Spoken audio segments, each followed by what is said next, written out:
Toujours en culture, le Festival international du cinéma de Kinshasa se poursuit. À l'ouverture jeudi, 4 films ont été présentés au public.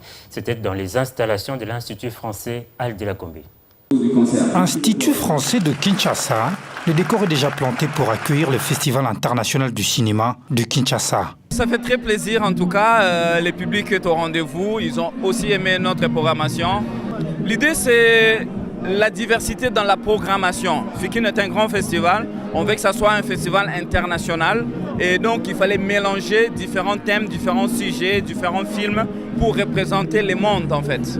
Aujourd'hui, c'est le lancement officiel de ce festival dans la capitale qui est à sa 5e édition.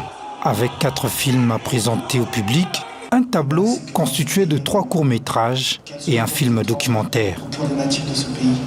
Quand des personnes décrivent davantage. Mémoire de missionnaire est une histoire qui relate la colonisation belge au Congo à travers le prisme de l'évangélisation.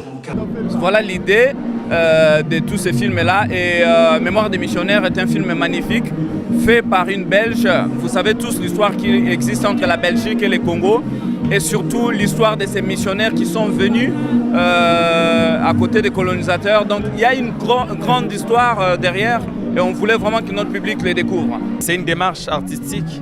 La réalisatrice a voulu donner la place aux images.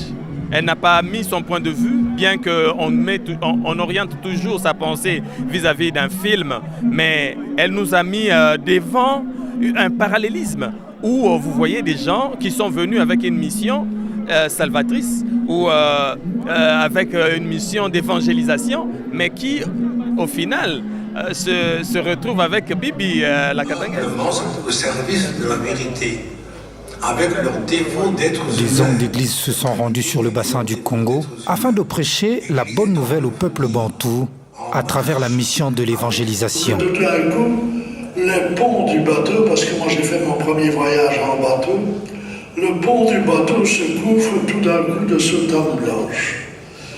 Il avait donné l'exemple et alors on n'avait plus peur en avant. Ce sont les derniers témoins de l'époque qui racontent leurs souvenirs. Ils ont été marqués à jamais par leurs expériences, les contradictions et chocs culturels qu'ils ont vécus. Mais de les hisser à un niveau de civilisation leur permettant d'accéder au christianisme. Mais c'était non exprimé, jamais personne ne me l'a dit comme ça. C'était une chose qui était sûrement présente dans l'inconscient. Ces passeurs d'histoire de mémoire témoignent d'un pan souvent commenté et pourtant méconnu de l'histoire coloniale.